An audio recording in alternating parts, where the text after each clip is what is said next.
안녕하세요. 잘 지내셨나요? 네. 오늘은 155쪽 지적정리 및 등기종타 요 부분을 할 건데요. 맞죠? 지적정리. 지적정리의 개념은 지난 시간에 한 것 같은데 여기 지적정리, 지적공부를 정리하는 것을 지적정리라고 얘기를 할 겁니다. 이 지적공부를 정리하는 경우는 두 가지가 있는데 첫 번째는 뭐가 있죠? 토지 이동에 의해서 지적공부를 정리하는 경우 토지 이동 정리가 있을 테고 두 번째는 소유자 변경에 의해서 지적공부를 정리하는 소유자 정리 두 가지가 있을 겁니다. 이때 이 토지 이동 정리는 출제되는 게 뻔해요. 첫 번째 이 토지 이동에 의해서 지적공부를 정리할 때는 지적소관청은 먼저 토지 이동에 의해서 지적공부를 정리한다는 결의를 해야 됩니다. 이 결의를 하지 않고 토지 이동 정리를 하게 되면 이게 언제 정리가 되는지 잘 모르게 돼요. 그래서 어느 시점에 토지 이동 정리가 이루어진지를 분명히 하기 위해서 토지 이동 정리 결의를 하고 이를 서면으로 작성을 해야 됩니다. 이를 토지 이동 정리 결의서 작성이라고 얘기합니다. 두 번째, 이 토지 이동 정리 결의서라는 서류는 토지대장 따로 그리고 임야대장 따로 경계점, 좌표, 등록부 따로따로 구분해서 작성을 해야 됩니다. 그러니까 토지대장 정리할 때 토지이동 정리 결의서 작성, 임야대장 정리할 때 토지이동 정리 결의서 작성, 좌표 등록부 정리할 때 토지이동 정리 결의서 작성 이렇게 따로따로 구분해서 작성을 해야 된다는 겁니다. 세 번째, 이 토지이동 정리를 할 때는 토지이동 신청서를 첨부를 해야 돼요. 토지이동 신청서를 첨부해야 되는데 보통 토지이동에 의해서 지적공부를 정리하는 이유는 토지이동이 결정이 됐기 때문에 토지이동 정리를 하겠죠. 맞아요. 토지이동이 결정이 됐으니까 결정된 바에 따라서 지적공부를 고쳐야 되는 거 아닙니까? 그래서 토지이동이 결정이 됐으니까 토지이동 정리를 하게 될 겁니다. 그런데 이 토지이동 결정은 보통 소유자가 신청을 하게 되면 지적소관청은 토지이동을 결정하죠. 그래서 이 프로세스를 보면 먼저 소유자가 토지이동을 신청할 테고 여기에 대해서 지적소관청이 결정을 할 테고 결정이 됐으면 결정한 바를 지적공부에 등록해서 지적공부를 고쳐야 될 겁니다. 이러한 과정을 통해서 지적공부가 정리가 돼요. 그러면 원인은 뭡니까? 소유자 신청이 원인이 되는 겁니다. 그래서 소유자 신청에 의해서 결국은 토지이동 정리를 한다는 것을 밝히기 위해서 신청서는 첨부돼야 된다는 겁니다. 이거 얼핏 이해가 되셔요. 그런데 문제는 뭐냐면 도시개발 사업 시행 지역의 경우 환지를 수반할 때는 대규모의 환지 절차를 진행해야 되기 때문에 토지이동을 신청할 여력이 사업 시행자는 없다고 했죠. 얼핏 기억나셔요. 이 경우에는 도시개발사업 완료 신고가 토지이동 신청을 가름한다라고 했습니다. 그러면 도시개발사업 시행지역에서 환지를 수반할 때는 토지이동 신청서가 없는 경우도 있을 수가 있을 겁니다. 대신 뭐가 있죠? 도시개발사업 완료 신고서가 있습니다. 그때는 당연히 토지이동 신청서가 없으니까 도시개발사업 완료 신고서가 첨부가 되면 됩니다. 도시개발사업 완료 신고서가 첨부가 되면 돼요.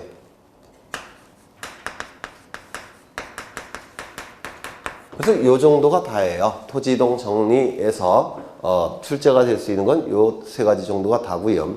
그 다음에 소유자 정리가 주로 출제가 이루어지게 되는데요. 먼저 이 경우도 소유자 변경에 의해서 지적공부의 소유자 부분을 정리한다는 결의를 해야 돼요. 이 결의를 하지 않게 되면 어느 시점에 정리가 되는지 불분명해집니다. 따라서 지적소관청은 소유자 변경에 의해서 지적공부를 정리한다는 결의를 먼저 해야 되고 이를 증거로 남기기 위해서 결의서를 작성해야 됩니다. 소유자 정리 결의서라는 걸 작성해야 됩니다. 토지이동 정리에는 토지이동 정리 결의서, 소유자 정리에는 소유자 정리 결의서 이렇게 대꾸관계가 출제가 돼요. 토지이동 정리의 경우에는 소유자 정리 결의서를 작성한다. 이런 식으로 출제합니다. 유치원 문제처럼. 네, 이거 어렵지 않죠. 네, 두 번째. 이 소유자 부분은 정리할 때 기준이 뭐죠? 등기부예요. 맞습니까? 따라서 소유자 부분은 기준이 등기부이기 때문에 이 소유자 정리는 등기 관련 자료 갖고 정리를 하는 겁니다. 이거 다 했던 거예요. 이 등기 관련 자료 가지고 정리를 해야 됩니다. 그런데 문제는 신규 등록의 경우에는 등기부가 있습니까? 없습니까? 신규 등록의 경우에는 등기부가 아예 없어요. 맞죠? 따라서 신규 등록의 경우에는 등기 관련 자료 갖고 정리를 할 수는 없고, 신규 등록을 신청하는 자는 자신에게 소유권이 있다는 것을 증명할 수 있는 자료를 첨부한다고 했는데 얼핏 기억나셔요? 첫 번째 법원의 확정 판결서, 두 번째 준공검사 확인증, 세 번째 협의서, 네 번째 기타. 이러한 소유권을 증명할 수 있는 자료를 지적소관청에게 제출한다고 했죠. 그렇죠. 그 소유권을 증명하는 자료가 제출이 되면 지적소관청은 그 자료를 직접 조사해서 소유자를 등록할 수밖에 없습니다. 왜? 등기 관련 자료가 존재하지 않기 때문에. 얼핏 이해가 되시죠? 그 다음에 네 번째. 요거는 지적공고입니다. 지적공고예요. 그런데 지적공고에는 토지의 표시 부분도 등록되어 있을 테고 소유자 부분도 등록되어 있어야 되는데 이 토지의 표시는 있지만 소유자 부분이 빈칸으로 되어 있다는 겁니다. 소유자 부분이. 그리고 등기부도 아직 없더라는 겁니다. 그러면 이 토지는 누구 소유일 가능성이 높을까요? 등기부도 없고 그리고 지적공부는 있지만 소유자 부분이 빈칸으로 되어 있다면 저 토지는 누구 소유일 가능성이 높을까요? 무주의 부동산일 가능성이 높기 때문에 국가 소유일 가능성이 높습니다. 맞아요. 따라서 지적공부는 있지만 소유자 부분이 빈칸으로 되어 있고 등기부도 아예 없다고 한다면 이 토지는 무주의 부동산으로서 국유재산일 가능성이 아주 높습니다. 그렇겠죠? 그럼 이 국유재산에 총괄청이 있을 텐데 보통 기획재정부 장관이 총괄청이에요. 총괄청이나 또는 별도의 관리청이 있다고 한다면 그 재산의 종류에 따라서 관리청이 따로 있을 수도 있어요. 총괄청은 기획재정부 장관을 얘기하는 것이고 총괄청이나 관리청이 있다고 한다면 총괄청이나 관리청이 이 토지는 국가 소유일 가능성이 높으니까 국으로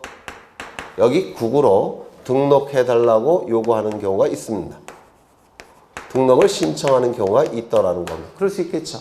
이때 이 신청에 대해서 지적소관청은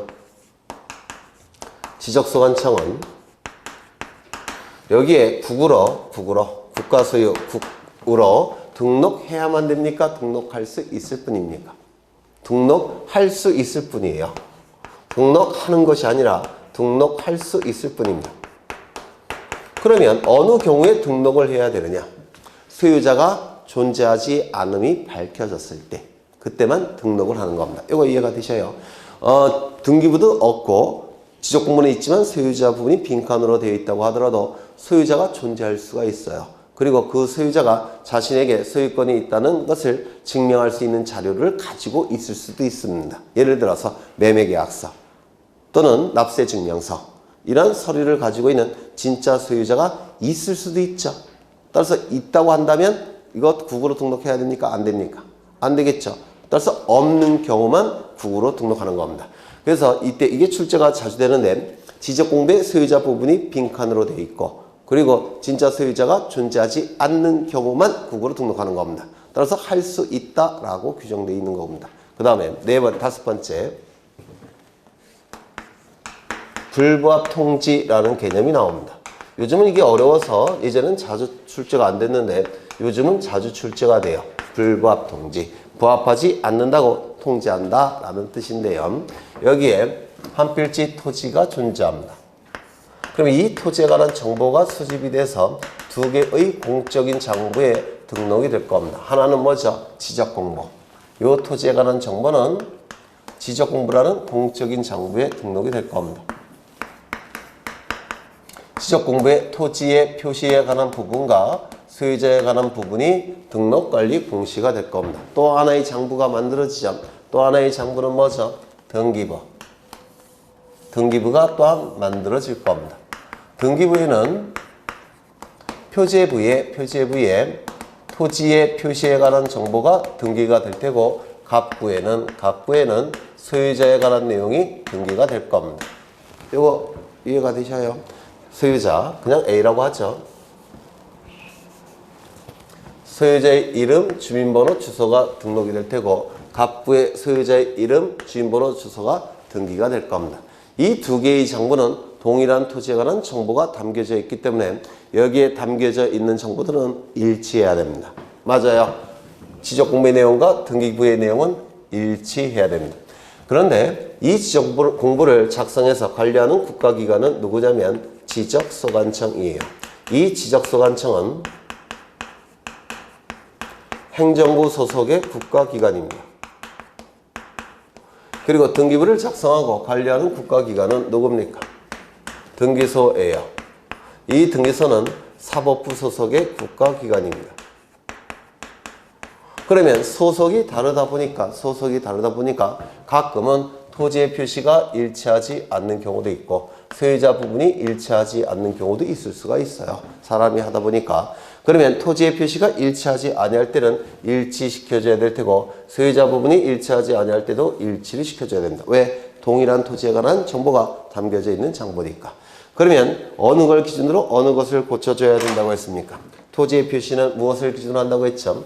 지적공부를 기준으로 해서 그 다음에 요 등기부를 고쳐야 된다고 했죠? 맞아요.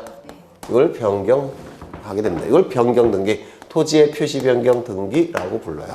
토지의 표시 변경 등기. 그러면 이 지적소관청이 토지 이동 정리를 해서 요것을 고쳤다면 이 부분과 일치하지 않으니까 지적소관청은 니네도 고쳐달라고 요구해서 일치시켜야 되겠죠. 맞아요. 따라서 이 지적소관청은 등기소에 변경 등기를 촉탁하는 겁니다. 언제? 토지 이동 정리를 했을 때는. 이거 이해가 되셔요? 지적소관청은 토지 이동 정리를 하게 되면 등기소에도 촉탁해서 니네도 고쳐달라고 요구해야 됩니다. 그래서 일치를 시켜줘야 돼요. 이거 이해가 되실까요? 그 다음에 소유자 부분이 일치하지 아니할 때는 무엇을 기준으로 무엇을 고쳐주는 겁니까? 등기부를 기준으로 해서 이 소유자 부분을 정리하는 겁니다. 이걸 기준으로 해서 소유자 부분을 정리를 하는 거예요. 그렇다면 이 소유자의 주소가 예를 들어서 주소가 서울에서 경기도로 바뀌었다는 겁니다. 이사를 해서. 소유자의 이름, 주민번호, 주소를 바꾸는 등기를 뭐라고 부르냐면 소유권의 등기 명의인 표시 변경 등기라고 불러요. 소유권의 등기 명의인 표시 변경 등기. 이름, 주민번호, 주소를 고치는 등기를 소유권의 등기 명의인 표시 변경 등기라고 얘기합니다. 그렇다면 여기 주소가 달라졌으면 서울에서 경기도로 달라졌으면 여기에 주소도 서울에서 경기도로 바꿔줘야 됩니다. 즉 정리를 해야 됩니다. 맞습니까? 따라서 이 소유권의 등기명인 표시 변경 등기를 한 등기소에서는 이 등기가 완료됐으니까 니네도 고쳐달라고 요구를 해야 됩니다. 이것과 용어를 달리 써야 되니까 이걸 뭐라고 부르냐면 소유권의 등기명인 표시 변경 등기를 완료했음을 통지해야 됩니다. 이 등기가 완료되었음을 통지하는 겁니다.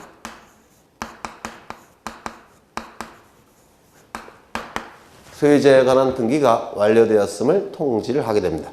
통지를 받은 이 지적소관청은 소유자 부분을 어떻게 해야 됩니까? 정리를 해야 돼요. 이거 얼핏 이해가 되시죠?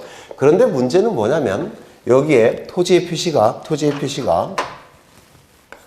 지번이 100에 1번지 이렇게 되어 있는데 여기에 토지의 표시는 100에 11번지 이렇게 되어 있더라는 겁니다. 정리를 하려고 보니까.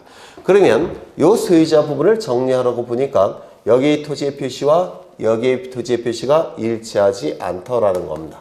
그러면 서로 다른 토지일 가능성이 있겠죠. 서로 다른 토지일 가능성이 있기 때문에 이 지적소관청은 소유자를 정리할 수 있을까요? 없을까요? 없더라는 겁니다. 서로 다른 토지일 가능성이 있으니까. 이거 이해가 되셔요? 그렇죠? 따라서 이때는 소유자 부분을 정리하지 못하고 이 지적소관청은 등기소에 토지의 표시 부분이 부합하지 않기 때문에 토지의 표시 부분이 부합하지 않기 때문에 소유자 부분을 정리할 수 없다라고 통지를 해줘야 됩니다.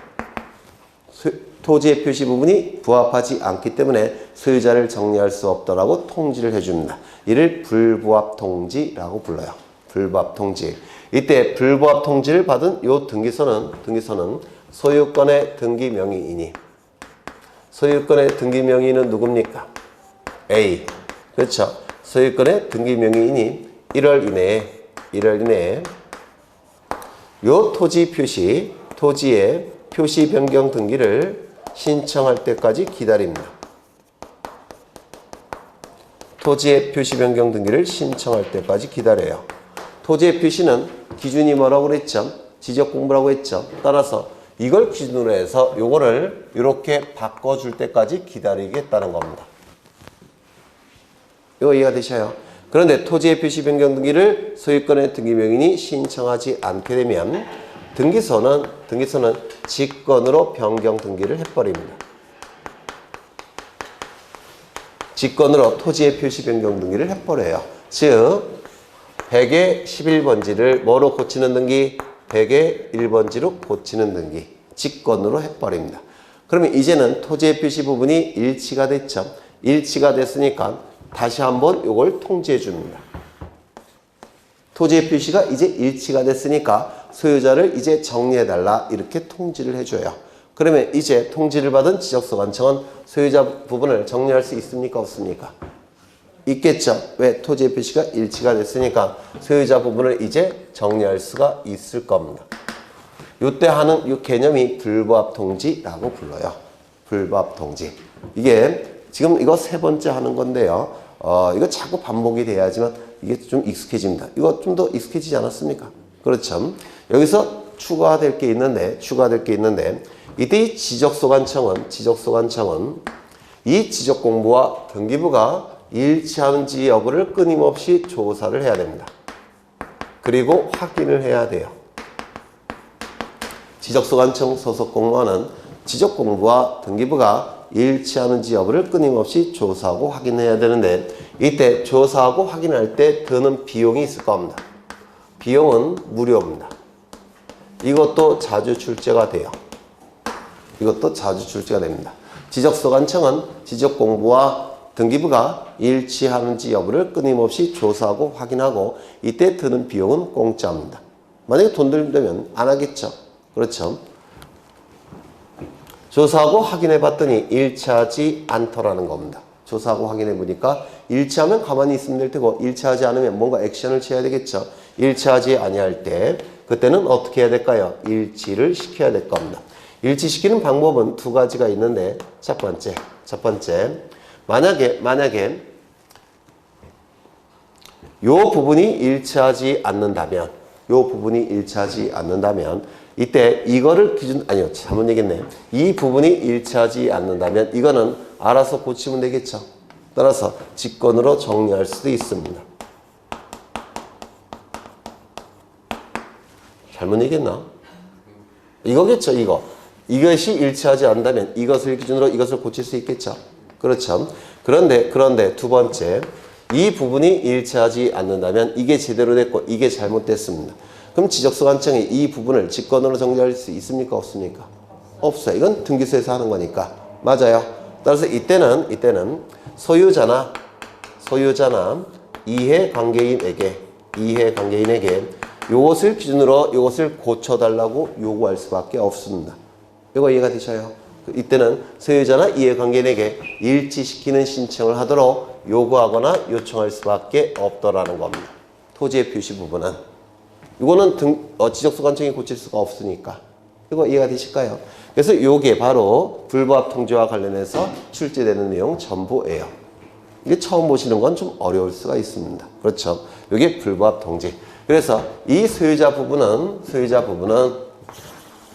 요 정도가 출제가 됩니다. 이게 다예요. 네. 그러면 책을 통해서 좀 확인을 해보면 155쪽을 보시면 거기 1번에 토지 소유자의 정리 나와 있고요. 거기 양가로 1번에 보시면 등록된 토지 소유자의 정리가 나와 있는데 기억을 보시죠. 지적공부에 등록된 토지 소유자의 변경사항은 등기관서에서 등기한 것을 증명하는 등기 관련 자료에 따라 정리한다. 맞습니까? 소유자 부분은 기준이 뭐라고요? 등기 관련 자료가 될 겁니다. 그 다음에 니은을 보시면 둘째 줄에 토지의 표시와 지적공부가 일치하지 아니하는 사실을 확인한 사실을 관할 등기관서에 통지해야 된다. 처음부터 보죠. 등기부에 적혀있는 토지의 표시가 지적공부와 일치하지 아니하면 토지 소유자를 정리할 수 있습니까? 없습니까? 없다 그랬죠. 이 경우 토지의 표시와 지적공부의 등기부의 토지의 표시와 지적공부의 토지의 표시가 일치하지 아니하다는 사실을 관할 등기관서에 통지해야 되는데 이걸 뭐라고 그랬죠? 불부합 통지라고 얘기를 했습니다. 맞죠? 불부합 통지. 넘겨보시면 디귿에 불부합 통지를 받은 경우에 소유권의 등기 명의인이 1월 이내에 부동산 표시 변경 등기를 신청하지 아니하면 등기관은 어떻게 한다고요? 직권으로 토지의 표시 변경 등기를 한다고 했죠. 맞아요. 요 문구는 등기법에서도 출제가 됩니다. 상급의 문제로 출제가 되기 때문에 요거 좀 기억해 두셔야 돼요.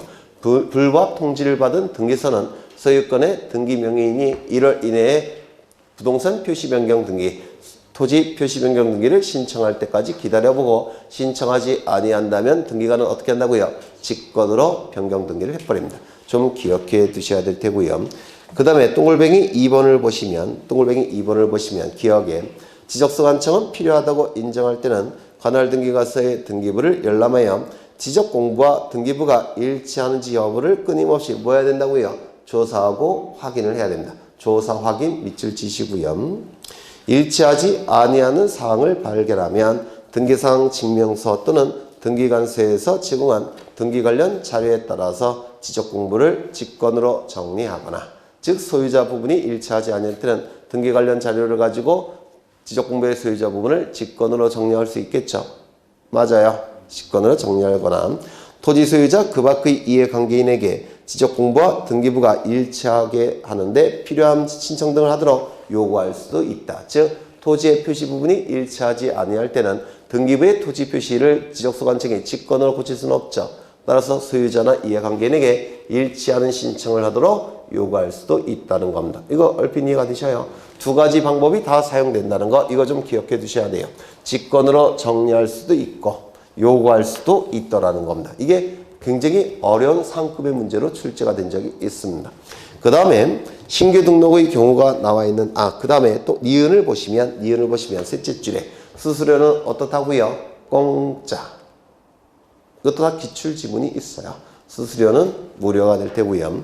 그 다음에 2번을 보시면 신규 등록지의 소유자 등록은 첫째 줄 지적소 관청이 직접 조사해서 등록할 수밖에 없다고 했죠. 왜요? 등기부가 없으니까. 그 다음에 오른쪽을 보시면 토지 이동에 따른 지적정리 나와 있는데 거기 1번, 2번, 3번 박스가 나와 있는데 이거는 공통점이 뭘까요? 토지의 표시가 달라지는 경우 토지의 표시를 어떻게 해야 된다고요? 정리를 해야 되겠죠. 맞아요. 네. 그래서 뭐 이건 따로 안 외우셔도 될 것 같아요. 토지 이동 정리가 이루어지는 경우를 얘기할 겁니다. 그 다음에 넘겨보시면 행정구역의 명칭 변경에 따른 지적정리 나와 있는데 행정구역 변경이나 행정구역의 명칭 변경은 국회에서 만든 법령 갖고 결정하는 겁니다. 그럼 국회에서 법령을 통해서 행정구역이나 명칭이 바뀌었다면 법령의 효력이 발생하는 시점에 바뀐 거겠죠. 그러면 이것을 확인한 지적소 관청은 법령의 효력에 따라서 바뀌었으니까 그 부분을 어떻게 할 수가 있습니까? 셋째 줄에 직권으로 정리할 수 있겠죠. 맞아요. 네. 그런 거 읽어보시면 될 테고요. 그 다음에 지적정리의 절차가 나와 있는데 첫 번째 토지이동 정리 결의서 있습니까? 둘째 줄 보시면 소유자 정리 결의서 있겠죠? 있어요? 있겠죠? 네. 그 다음에 지적정리 등의 통지가 나와 있는데 이건 대단히 시험에 잘 나와요. 대단히. 지적공부를 토지이동을 결정하는 방법은 원칙은 뭐라고 그랬습니까? 신청. 맞아요.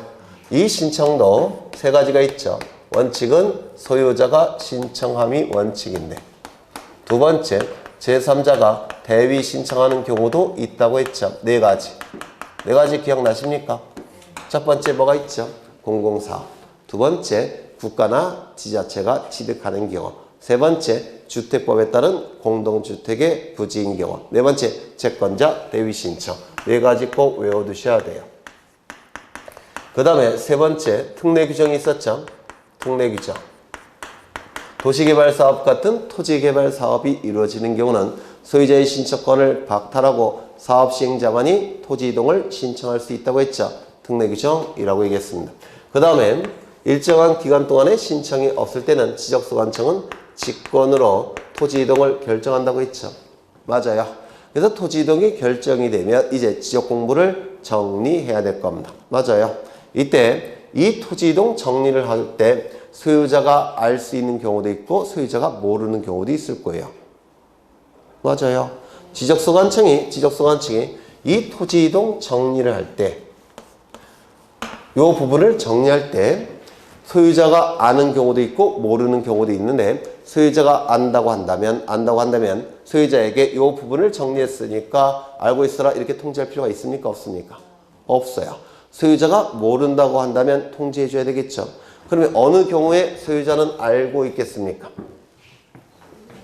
소유자가 신청한 경우에는 소유자가 토지 이동을 신청한 경우 그때는 지적소관청이 결정하고 지적소관청이 토지 이동 정리를 했을 때 소유자에게 구태여 통지할 필요가 없습니다. 왜? 알고 있을 테니까. 그런데 소유자 신청이 아닌 다른 방법을 통해서 토지 이동이 결정이 됐을 때 그때는 소유자는 모를 테니까 알려줘야 되겠죠. 맞아요. 따라서 소유자 신청이 아닌 다른 방법을 통해서 지적공부가 정리가 됐을 때는 소유자에게 통지해 줘야 됩니다. 이거 얼핏 이해가 되셔요. 그렇다면 거기 지적정리 등의 통지가 나와 있는데 거기 통지 사유 이렇게 나와 있죠. 이 통지의 사유 몇 가지가 있습니까? 9가지가 있죠. 언제 통지할까요? 소유자 신청이 아닌 다른 방법에 의해서 토지 이동이 결정이 되고 토지 이동 정리가 됐다면 소유자에게 통지할 겁니다. 맞아요. 그럼 여기 1번부터 9번까지 공통점이 뭐냐면 소유자 신청이 아닌 다른 방법에 의해서 토지 이동 결정이 됐을 때 그게 공통점입니다. 그러면 요 방법이 아닌 소유자 신청이 아닌 대위 신청, 그 다음에 특례 규정, 그 다음에 직권. 이때는 소유자에게 통지해야 되고 소유자 신청에 의해서 결정이 됐을 때는 통지할 필요가 없다는 겁니다. 이거 이해가 되셔요? 그럼 공통점이 소유자 신청이 아닌 다른 방법에 의해서 결정할 때 이게 공통점이에요. 이걸 물론 다 외우면 좋으시겠지만 9개나 되는 걸 우리가 외울 수 있겠습니까? 없겠죠. 그럼 다른 방법을 통해서 득점을 해야 되니까 이걸 좀 기억해 두셔야 된다는 겁니다. 그럼 1번부터 보시죠. 1번에 직권이란 단어 있습니까? 있죠. 직권에 의해서 토지 이동이 결정이 됐고 직권에 의해서 토지 이동 정리가 됐다면 소유자 모르겠죠. 소유자에게 통지해야 됩니다. 2번을 보시면 지번 변경. 지번 변경은 지번을 바꿔달라고 소유자가 지적소관청에게 신청할 권한이 있을까요? 없을까요? 없죠. 지번 변경은 지적소관청의 재량에 의해서 결정이 되는 거예요. 따라서 소유자 모를 테니까 통지해야 될 겁니다. 3번을 보시면 지적공부를 복구할 때 지적공부의 복구는 소유자에게 신청권이 있습니까? 없습니까? 지적공부는 지체 없이 복구를 해야 되니까 소유자의 신청을 기다릴 여유가 없다고 그랬죠. 따라서 직권으로 복구하는 겁니다. 따라서 소유자에게 통지할까요? 안 할까요? 통지해야 됩니다. 5번을 보시면 직권이라는 단어 있습니까? 네. 따라서 소유자에게 통지해야 되겠죠. 6번을 보시면 직권이라는 단어 있습니까? 5번도 빼먹었네. 5번을 보시면 직권이라는 단어 있죠. 6번도 직권이라는 단어 있죠. 그 다음에 6번에 6번 제가 글씨가 안 보여서 그래요. 6번에 행정구역 개편으로 새로 지번을 부여할 때 행정구역 개편으로 새로 지번을 부여하는 경우 소유자에게 신청권이 있습니까? 없습니까? 없죠. 따라서 이것도 직권이에요. 표현은 없지만 따라서 토지 소유자에게 통지해야 됩니다. 그 다음에 7번을 보시면 특례 규정이죠. 소유자 신청권이 있습니까? 없습니까? 없죠. 사업시행자가 신청하는 거죠. 따라서 이때도 소유자에게 통지해야 되고 8번을 보시면 대위 신청이 있습니까? 소유자가 신청하는 게 아니죠. 그래서 통지해야 될 테고 9번은 좀 따로 외우십니다.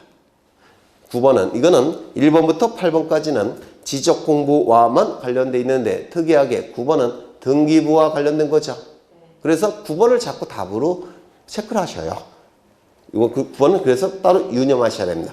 그래서 9번을 보시면 지적소관청이 토지표시 변경에 관한 등기를 촉탁할 때 소유자가 신청한 겁니까? 지적소관청이 촉탁한 겁니까? 지적소관청이 소유자 신청한 게 아니죠. 따라서 이것도 소유자 모를 겁니다. 그래서 소유자에게 통지해야 돼요.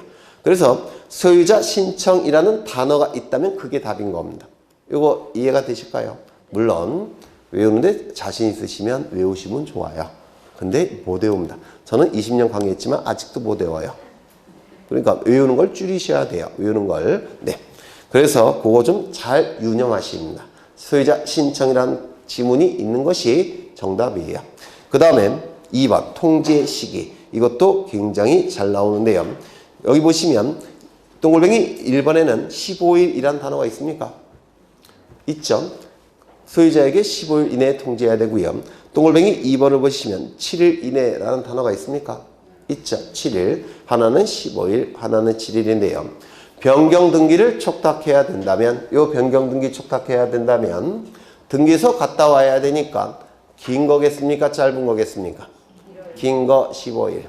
변경 등기 촉탁할 필요가 없다고 한다면 등기소 갔다 올 필요가 없겠죠. 따라서 짧은 거 7일. 이게 헷갈릴 수가 있습니다. 그래서 좀 이해를 해보실 필요가 있어요. 변경 등기 필요하다면 등기소 갔다 와야 되니까 긴 거 15일. 변경 등기 필요 없다면 등기소 갔다 올 필요가 없으니까 짧은 거 7일. 그 다음에 기산점도 기억해 두셔야 돼요. 여기 보시면 변경 등기를 촉탁하게 되면 등기소에는 변경 등기 해주겠죠. 변경 등기를 하면 변경 등기 완료 통지서를 보냅니다. 변경 등기 완료 통지서를 보내면 지적소관청은 변경 등기 완료 통지서를 접수한 날로부터 15일 이내에 소유자에게 통지해 줘야 돼요. 기산점이 뭐죠? 완료 통지서를 접수한 날로부터 15일 이내. 이때 완료 통지서를 접수하는 주체는 등기소입니까? 지적소관청입니까? 다시요. 등기소가 변경 등기를 완료하면 완료 통지서를 등기소는 지적소관청에게 보내요. 그럼 완료 통지서를 접수하는 자는 등기소입니까? 지적소관청입니까? 지적소관청. 이것도 출제된 적이 있습니다. 변경 등기 완료 통지서를 접수하는 주체는 등기소가 아니라 지적소관청입니다. 맞아요.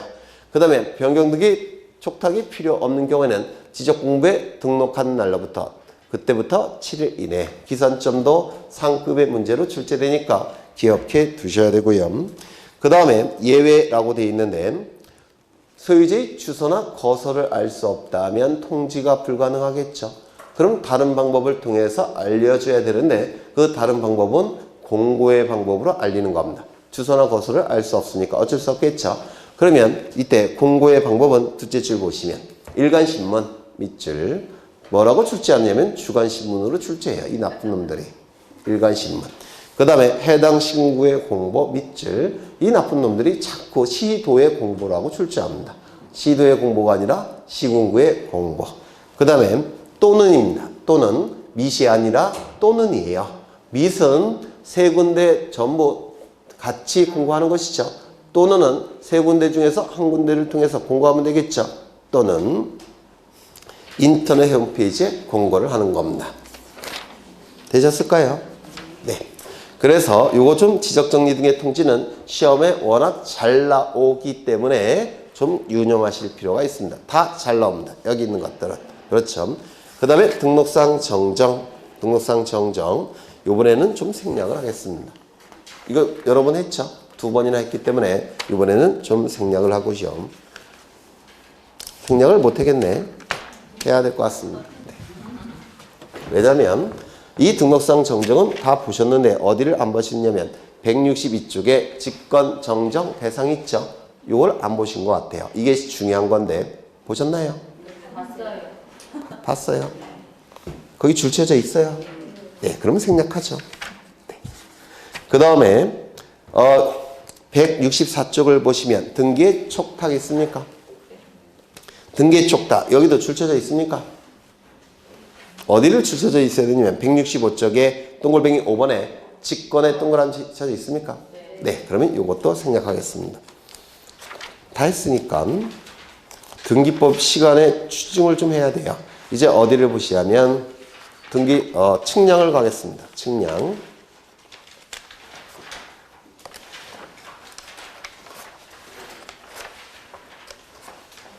측량 64쪽에 측량을 보겠습니다.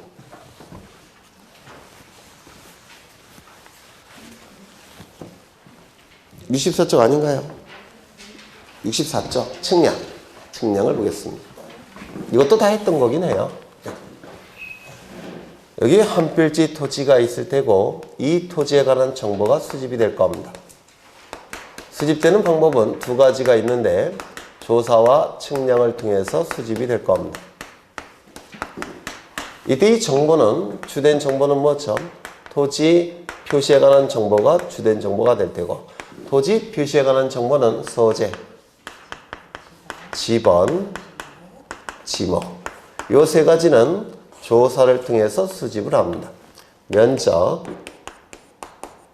경계, 좌표 요 세 가지는 측량을 통해서 수집을 합니다. 부수적인 정보는 소유자의 이름, 주소, 주민번호 요 세 가지는 당연히 조사를 통해서 수집합니다. 이 조사와 측량을 통해서 수집된 정보는 지적공부라는 공적인 장부에 토지 표시에 관한 정보와 소유자에 관한 정보가 등록이 될 테고 이 등록된 정보는 지적소관청에 의해서 관리가 될 테고 궁극적으로는 주권자인 국민에게 그 정보는 공시까지 이루어지게 될 겁니다. 이때 이 면적 경계 좌표값을 수집하는 요 측량을 뭐라고 부르냐면 지적 측량이라고 부르겠다는 겁니다. 이 면적 경계 좌표값은 토지 정보죠. 토지 정보를 수집할 목적으로 하는 측량이라고 해서 지적 측량이라고 부릅니다. 지적 측량을 통해서 수집된 정보는 지적 공부에 등록되겠죠. 그렇죠. 면적 경계 좌표값이 등록이 될 겁니다. 그래서 이 면적 경계 좌표값은 지적소관청에 의해서 관리가 될 테고 궁극적으로는 주권자인 국민에게 면적 경계 좌표값은 공시가 될 겁니다. 그렇죠. 이때 면적 경계 좌표값을 수집하는 측량을 뭐라고요? 지적 측량이라고 부르겠다는 겁니다. 또한 지적 공부에 등록된 면적 경계 좌표값을 지표상에 복원을 할 때도 정확하게 복원을 해야 됩니다. 복원할 때도 정확하게 복원을 해야 돼요. 따라서 복원할 때도 정확하게 해야 되니까 측량을 통해서 복원을 합니다. 그래서 등록할 때도 측량을 하지만 복원할 때도 측량을 하는 것이고 이때 면적 경계 좌표값은 토지 정보니까 이때도 지적 측량이라고 부릅니다. 그래서 복원할 때도 측량이 이루어진다는 거 이걸 좀 유념하셔야 됩니다. 그러면 이러한 지적 측량은 누가 해야 되느냐? 당연히 지적 측량은 국가기관이 해야 됩니다. 왜냐면 면적 경계 좌표값은 통치권을 국가가 제대로 행사하기 위해서 수집하는 정보예요. 따라서 국가기관이 함이 원칙입니다. 그런데 이놈의 국가기관이 워낙 바쁘다 보니까 이 지적 측량 업무를 맡겨놓습니다. 누구에게 맡겨놨느냐면 지적 측량을 수행하는 자에게 이 업무를 맡겨놓더라는 겁니다. 그래서 대부분의 지적 측량은 지적 측량 수행자가 담당을 하는 겁니다. 이 지적 측량 수행자는 둘이 존재하는데 첫 번째 한국국토정보공사가 있고요. 옛날에는 대한지적공사라고 불렀는데 이름이 바뀌었어요. 한국국토정보공사. 두 번째는 지적 측량을 업으로 삼는 자. 이 둘을 합해서 지적 측량 수행자라고 부릅니다. 이때 지적 측량 업자가 되기 위해서는 이 업을 시도지사에게 등록을 해야 됩니다. 이게 굉장히 특이한 건데 왜냐면 대부분의 측량은 국토교통부 장관에게 등록해요. 그런데 이 지적 측량만큼은 시도지사에게 등록합니다. 그래서 이게 특이해서 출제될 가능성이 있고요. 두 번째, 이 한국국토정보공사는 국가공간정보기본법이라는 법률에 의해서 설립된 단체예요. 국가공간정보기본법이라는 법률에 의해서 설립된 단체이기 때문에 일개 시도지사에게 등록할 이유가 있습니까? 없습니까? 없다 이렇게 얘기합니다. 업자만 등록하고 한국국토정보공사는 등록을 하지 않습니다. 이거 되셨을까요? 네, 좀 기억해 두셔야 됩니다. 이때 이 대부분의 측량은 지적측량 수행자가 이 지적측량을 담당하는데 지적측량 수행자가 할 수 없는 측량이 딱 하나가 있습니다. 그 측량이 뭐냐면 검사 측량은 수행자가 할 수가 없어요. 대부분의 측량을 지적측량 수행자가 하는데 검사 측량도 지적측량 수행자가 한다면 의미가 없겠죠. 따라서 이 검사 측량만큼은 수행자에게 측량 업무를 맡겨놓은 국가기관이 검사 측량을 하는 겁니다. 국가기관이 검사 측량을 하는데요. 국가기관은 둘이 있는데 지적소관청이 있을 겁니다. 그래서 대부분의 검사 측량은 지적소관청이 담당합니다. 90% 이상은 다 지적소관청이 검사 측량을 해요. 다만 일부는 시도지사가 검사 측량을 합니다. 이 시도지사가 또는 대도시시장 일부는 시도지사나 대도시시장이 검사 측량을 하는데요. 시도지사나 대도시시장이 검사 측량을 하는 거는 두 가지가 있어요. 첫 번째, 지적 삼각점 측량 성과. 지적 삼각점 측량 성과.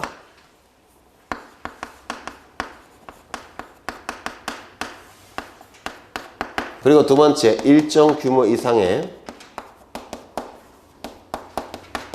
지적 확정 측량 성과. 아이고, 어떡하지? 이 두 가지는 규모가 크기 때문에 지적소관청이 검사 측량을 수행할 수가 없습니다. 규모가 크기 때문에.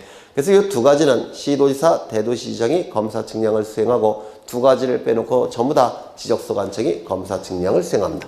지적 삼각점 측량 성과, 일정 규모 이상의 지적 확정 측량 성과. 이 두 가지는 시도지사나 대도시장이 검사 측량을 하고요. 그 이외에는 전부 다 지적소관청이 검사 측량을 수행하게 됩니다. 이때 이 등록할 때뿐만 아니라 복원할 때도 검사 측량을 복원할 때도 지적 측량을 한다고 했는데 이 복원 단계의 측량은 몇 개의 특징이 있습니다. 그 특징을 이제는 좀 외울 때도 됐죠. 첫 번째는 등록할 때의 측량 방법과 복원할 때의 측량 방법은 반드시 동일한 측량 방법을 써야 됩니다. 등록할 때의 측량 방법과 복원할 때의 측량 방법은 동일한 측량 방법을 사용해야 됩니다.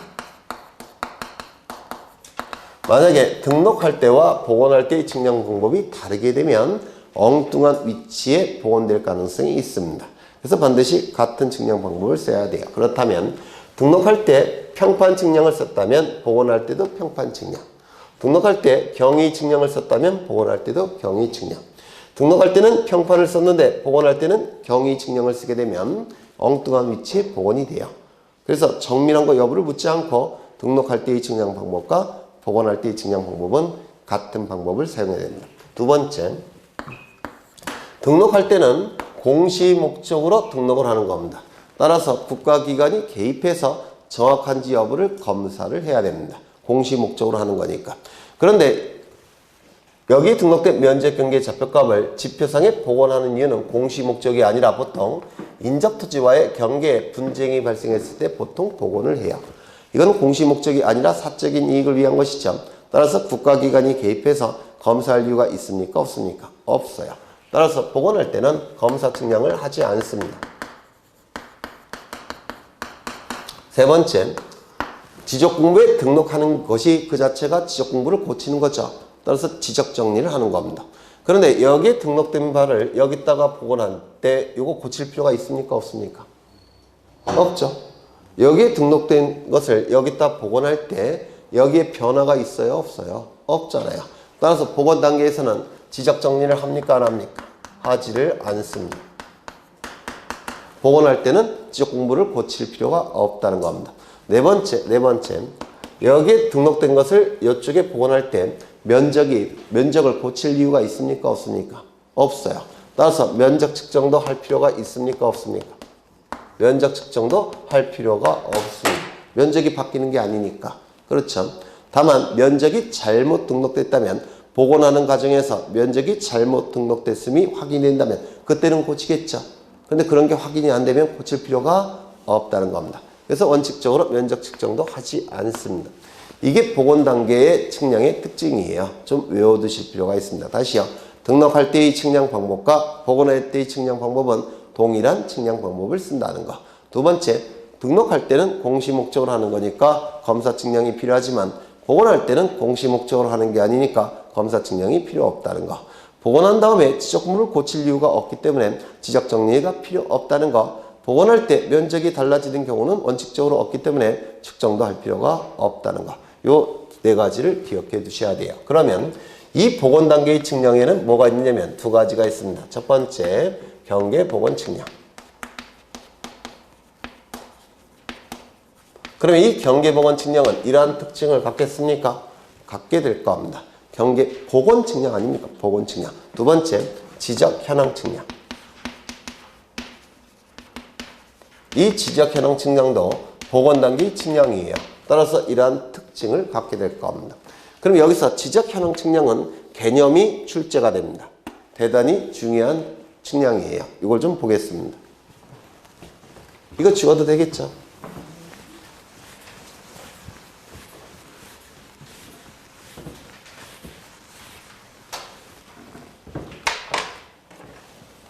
여기 토지, 두 필지 토지가 있습니다.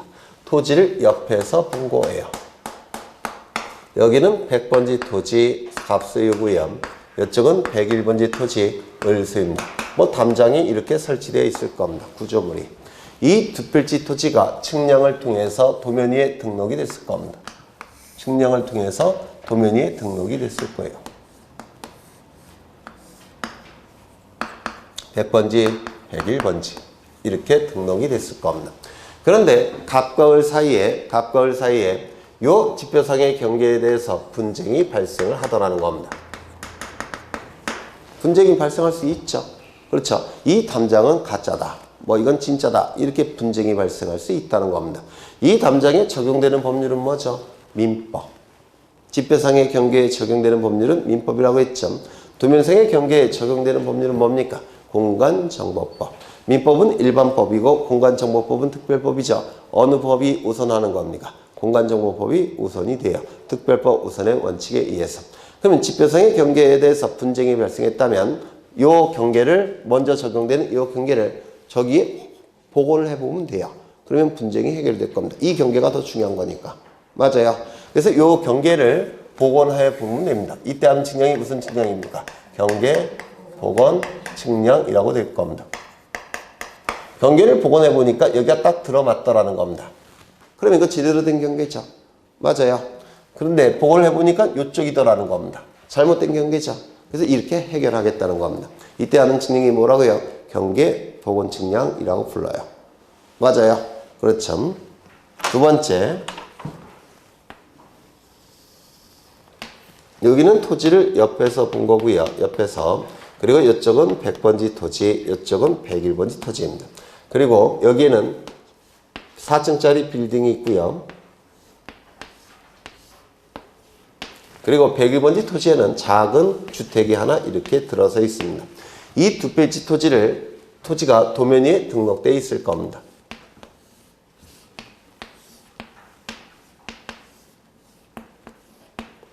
이렇게 등록되어 있을 겁니다. 이때 지표상의 건축물에 지표상 건축물이 있죠.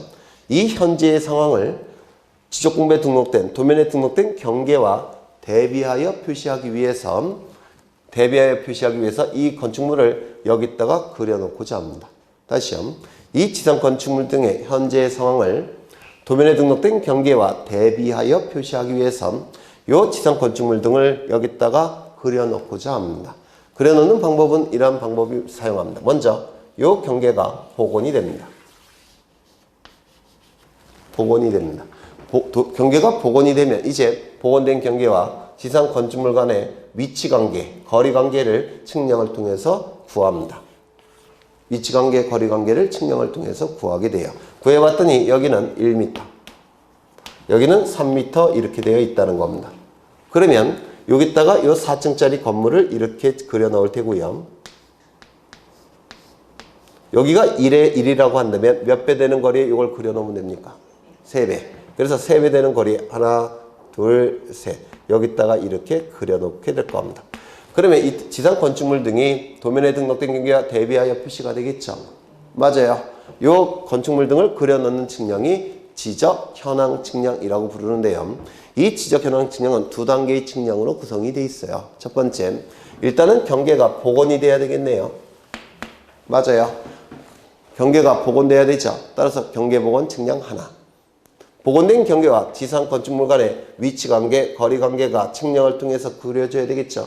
그래서 위치 관계, 거리 관계를 구하는 측량 또 하나. 그래서 이 지적 현황 측량은 요 복원 단계의 측량과 거리 관계를 구하는 측량 두 단계로 구성된 측량이 지적 현황 측량이라고 부릅니다. 그럼 이 지적 현황 측량은 복원 단계의 측량이 들어가 있습니까? 지적 현황 측량은 복원 단계의 측량이 들어가 있습니까? 있죠. 따라서 지적 현황 측량도 복원 단계의 측량이라고 보기 때문에 요 네 개의 특징을 갖습니다. 되셨을까요? 네, 되셔야 될 겁니다. 되셨죠? 네. 또 지워야 되는데 칠판이 작아서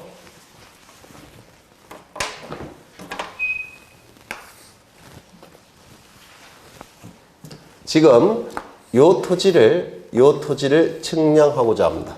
이 토지를 측량하고 싶어요. 측량. 그런데 이 토지를 측량하기 위해서는 측량 기구가 있어야 되겠죠. 맞습니까? 측량 기구가 있어야 됩니다. 그러면 그 측량 기구는 아무데나 설치하는 게 아니라 기준점, 지적 기준점이라는 점에 설치합니다. 지적 기준점이라는 땅바닥을 쳐다보면 기준점이 설치되어 있어요. 지적 삼각점, 지적 삼각 보조점, 지적 도근점이라는 토지 정보를 수집하기 위한 기준이 되는 점들이 곳곳에 설치되어 있습니다. 그 지적 기준점 위에 측량 기구를 설치합니다. 이거 마지막으로 하는 거예요, 이젠. 이렇게 측량 기구를 지적 기준점 위에 설치를 합니다. 그럼 이 측량 기구 옆에는 지적 기술자가 있을 겁니다. 지적 기술자가 있을 거예요. 지적 기사라고도 부르죠. 그럼 이 지적 기사가 이 측량 기구를 통해서 이 토지를 측량 들어갈 겁니다. 그런데 이 거리가 한 10m 정도 된다고 한다면 이 토지를 주변 토지와 구분할 수 있을까요? 없을까요? 담장도 없다면. 구분하기 힘들죠. 그래서 토지의 모양을 확인할 수 있습니까? 없습니까? 없어요. 담장도 없다면. 그렇죠.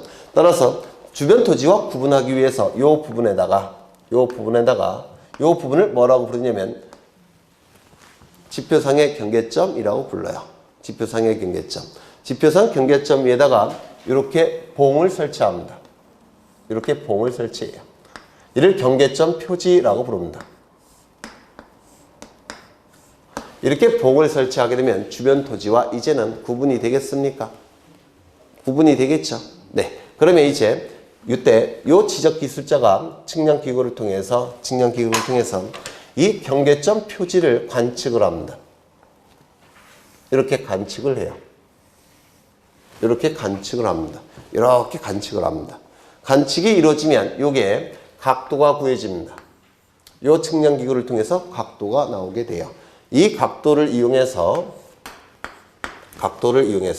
이런 거 들어보셨을 겁니다. 사인 세타, 코사인 세타, 탄젠트 세타. 이걸 뭐라 부르냐면 삼각함수라고 부릅니다. 이 삼각함수를 이용해서 이 부분을 구해낼 수가 있어요. 이 부분을. 삼각함수를 이용해서. 그러면 이게 수직이니까 이 부분과 이 부분은 같은 거겠죠. 맞아요. 그러면 이 부분이 구해지면 일정한 비율로 축소해서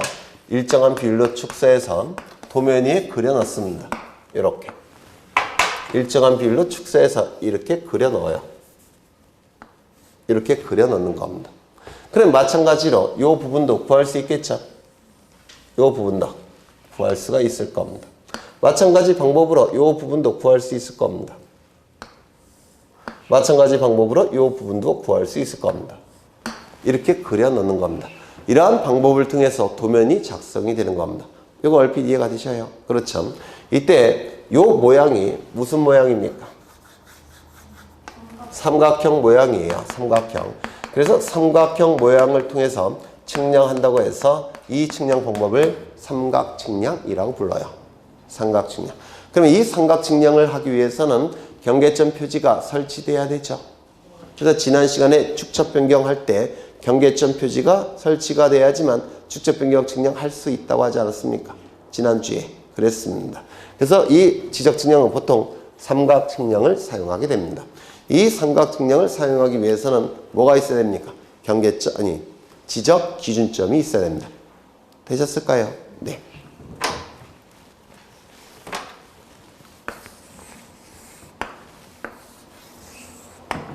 우리나라를 그린 건데요. 이런 설명은 지금 세 번째 하는 거예요.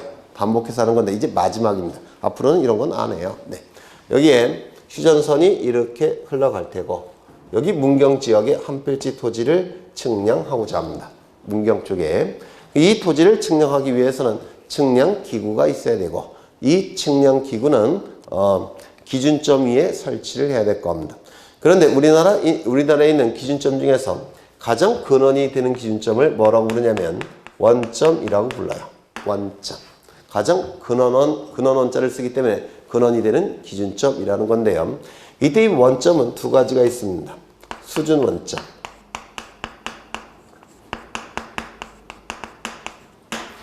물을 기준으로 한 근원이 되는 기준점이라는 뜻이에요. 그러면 물을 기준으로 하는 이 기준점은 무엇을 구할 때 사용하는 원점일까요? 높이를 구할 때 측량하는 기준점입니다. 수준 원점이라는 게. 그래서 어디를 기준으로 하냐면 인천 앞바다가 기준이에요. 인천 앞바다가 0m가 되는 겁니다. 그리고 높이를 재는 겁니다. 이것도 한번 출제가 된 적이 있어요. 그럼 이 수준 원점은 높이를 구하는 기준점이 되니까 지적 측량과 관련이 있을까요? 없을까요? 전혀 관련이 없습니다. 우리 토지에 관한 정보 중에서 높이는 없잖아요. 그래서 이 수준 원점은 지적 측량과 관련이 전혀 없습니다. 두 번째, 경위도 원점.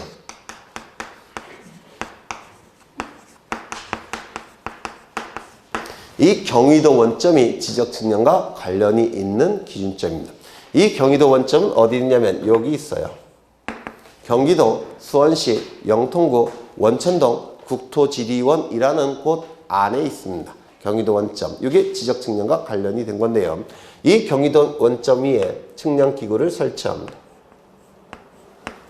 그리고 이 토지를 측량하고자 하는데 측량하기 위해서는 경계점 표지가 설치돼야 됩니다. 측량을 위해서는 경계점 표지가 설치돼야 돼요. 그러면 이제 여기 지적기사가 이 측량기구를 사용해서 이거를 관측을 해야 되는데 관측하기에는 거리가 너무 멉니다. 맞아요. 따라서 이 기준점 말고 이 기준점을 기준으로 해서 또 다른 기준점이 설치되어야 됩니다.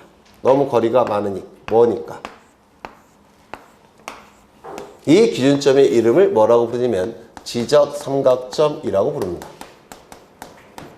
이 지적 삼각점은 보통은 2에서 5km마다 하나씩 설치되어 있습니다. 지적 삼각점. 2에서 5km마다 보통 하나씩 설치를 합니다. 그러면 이 거리가 2에서 5km 정도가 되니까 이 거리가 2에서 5km 정도 떨어질 수도 있어요. 그럼 관측할 수 있습니까? 없습니까? 없을 겁니다. 물론 바로 옆에 있으면 관측할 수도 있겠죠. 바로 옆에 있다고 한다면 측량기구를 통해서 이제 측량 들어가면 되는 것이고 멀리 떨어져 있다면 그걸 가지고 측량은 못할 거예요. 그때는 또 다른 기준점이 필요합니다. 그래서 또 다른 기준점이 설치되어 있어요. 이렇게. 더 빽빽하게. 이 기준점의 이름을 지적 삼각 보조점이라고 불러요. 이 지적 삼각 보조점은 보통 1에서 3km마다 하나씩 설치되어 있습니다. 여기서 지적 삼각점의 의미는 뭐냐면 토지 정보를 수집하기 위한 삼각 측량의 기준점이란 뜻이에요. 지적 삼각 보조점은 토지 정보를 수집하기 위한 삼각 측량의 보조가 되는 기준점이라는 뜻입니다. 그러면 여기서부터 측량기구를 설치해갖고 측량기구를 설치해서 측량하면 될 겁니다. 그렇겠죠. 그런데 바로 옆에 있다고 한다면 측량 들어갈 수 있겠지만 이것도 1에서 3km마다 설치가 되어 있기 때문에 이 거리가 3km 정도 떨어질 수 있어요. 그러면 측량할 수 있습니까? 없습니까? 없습니다. 따라서 이 기준점 말고 또 다른 기준점이 빽빽히 설치되어 있습니다. 이렇게 설치되어 있어요. 이 기준점의 이름을 뭐라고 부르냐면 지적도의 뿌리가 되는 기준점이라고 해서 뿌리 근자를 씁니다. 지적도의 가장 뿌리가 되는 기준점, 지적도와 가장 옆에 있는 기준점이라고 해서 지적도근점이라고 불러요. 지적도근점. 이 지적도근점은 보통 50에서 300m마다 하나씩 설치되어 있습니다. 그런데 이것도 50에서 300m마다 설치가 되어 있기 때문에 바로 옆에 있을 수도 있지만 한 50m 떨어질 수도 있겠죠. 그때는 이 토지를 측량하기 위해서는 요 주변에 이러한 기준점을 먼저 설치한 다음에 측량 들어가야 될 겁니다. 없다면 이거 이해가 되셔요? 지적 측량을 하기 위해서는 이런 기준점이 필요하기 때문에 주변에 기준점이 있다면 그 기준점을 가지고 측량 들어갈 수 있겠지만 주변에 이 기준점이 없다고 한다면 측량 못하겠죠. 따라서 이 토지를 측량하기 전에 먼저 이 토지 주변에 기준점을 먼저 설치를 한 다음에 토지를 측량해야 될 겁니다. 그렇지 않겠습니까? 그렇죠. 네.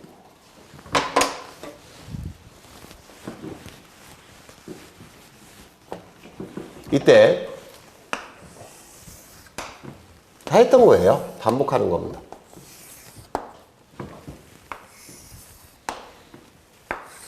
먼저 이러한 기준점들은 누가 설치하느냐가 문제가 되는데 전부 다 지적서 관청이 설치합니다. 지적서 관청이 설치합니다.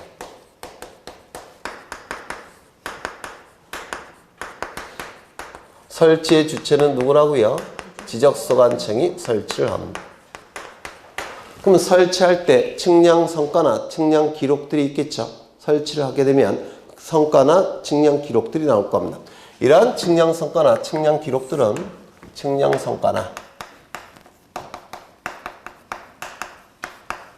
기록들은 누가 보관하고 누가 관리하느냐, 이게 문제가 돼요. 누가 보관하고 관리를 하느냐. 이 지적 삼각점 측량 성과와 측량 기록들은 이거는 여러 개의 시군과 연결되어 있기 때문에 이거는 시도지사가 보관하고 관리합니다. 시도지사가 보관하고 관리를 해요. 따라서 검사 측량도 시도지사가 검사 측량을 하는 겁니다. 설치는 지적서 관청이 하지만 성과의 보관과 관리는 시도지사가 합니다. 그러면 설치를 한 지적서 관청은 시도지사에게 내가 설치했으니까 이런 측량 성과 기록을 가지고 가라고 통지해야 되겠죠. 맞아요. 따라서 지적서 관청은 시도지사에게 통보를 해줍니다. 가지고 가라고. 이거 얼핏 이해가 되셔요? 안 되셔요? 되시죠? 네. 그 다음에 지적 성각 보조점 측량 성과와 측량 기록들은 지적서 관청이 보관하고 관리합니다. 따라서 통보할 이유가 있겠습니까? 없겠습니까? 없어요.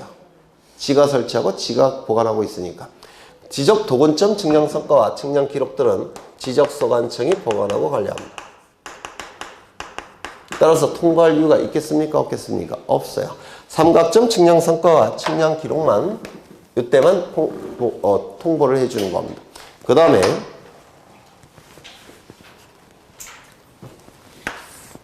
이러한 측량 성과와 측량 기록들은 공개가 됩니다. 공개가 되기 때문에 이러한 측량 성과와 측량 기록은 열람을 신청할 수도 있고 등본 발급도 신청할 수가 있어요. 일반 국민도. 그러면 누구에게 열람과 등본 발급을 신청하느냐, 이게 문제가 되는데 당연히 보관하고 관리하고 있는 자에게 신청해야 되겠죠.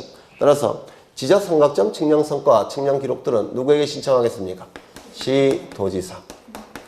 여기는요 지적서 관청, 여기는 지적서 관청. 요거 기억하셔야 돼요. 그런데 지적 삼각점 측량 성과와 측량 기록들을 시도지사가 보관하고 관리한다면 일반 국민은 시청 소재지, 도청 소재지 그 먼 데까지 가야 됩니다. 불편하겠죠. 또한 다 전산망에 연결되어 있고 이러한 측량 성과와 측량 기록들은 컴퓨터 파일로 전환이 되어 있어요. 그렇다면 국민의 편의를 위해서 또한 국가기관마다 다 전산망이 연결되어 있기 때문에 지적삼각점 측량성과와 측량기록들은 시도지사에게도 신청할 수 있지만 지적소관청에게도 신청할 수 있도록 법을 개정해 놨습니다. 그래서 이거는 지적소관청에게도 신청이 가능해요. 이건 시험에 잘 나오고 상급의 문제로 출제가 되니까 좀 기억해 두셔야 되고요. 그 다음에 이러한 세 가지 기준점을 뭐라고 부르냐면 지적기준점이라고 부릅니다. 지적기준점이라고 부르고요. 이 지적기준점에는 뭐가 있습니까? 지적삼각점, 지적삼각보조점, 지적도근점 이 셋을 통틀어서 지적기준점이라고 부릅니다. 이런 지적기준점도 설치할 때 정확한 위치에 설치해야 되겠죠. 이때도 측량을 통해서 설치하는데 이 지적삼각점을 설치할 때 하는 측량을 지적삼각점 측량, 지적삼각보조점을 설치할 때 하는 측량을 지적삼각보조점 측량, 도근점을 설치할 때 하는 측량을 지적도근점 측량이라고 부릅니다. 이 세 가지 측량을 뭐라고 부르냐면 기초측량이라고 불러요. 이런 기준점을 설치할 때 하는 측량을 기초측량이라고 부르고요. 기초측량. 또한 이 토지의 면적, 경계, 좌표 같은 세부적인 정보를 수집하는 측량을 뭐라고 부르냐면 세부측량이라고 부릅니다. 토지의 면적, 경계, 좌표값을 수집할 때 하는 측량을 세부적인 정보를 수집한다고 해서 세부측량이라고 부릅니다. 이 두 개의 측량을 합해서 지적측량이라고 불러요. 그래서 지적측량에는 세부측량, 면적, 경계, 좌표값을 수집하는 측량인 세부측량과 지적기준점을 설치할 때 하는 측량인 기초측량 두 가지로 구성되어 있다라고 얘기를 합니다. 이런 거 다 했던 거예요. 이거 세 번째 하는 겁니다. 그래서 이거는 상급의 문제로 출제가 되니까 좀 기억해 두실 필요가 있고요. 여기까지 일단 보고 쉬겠습니다.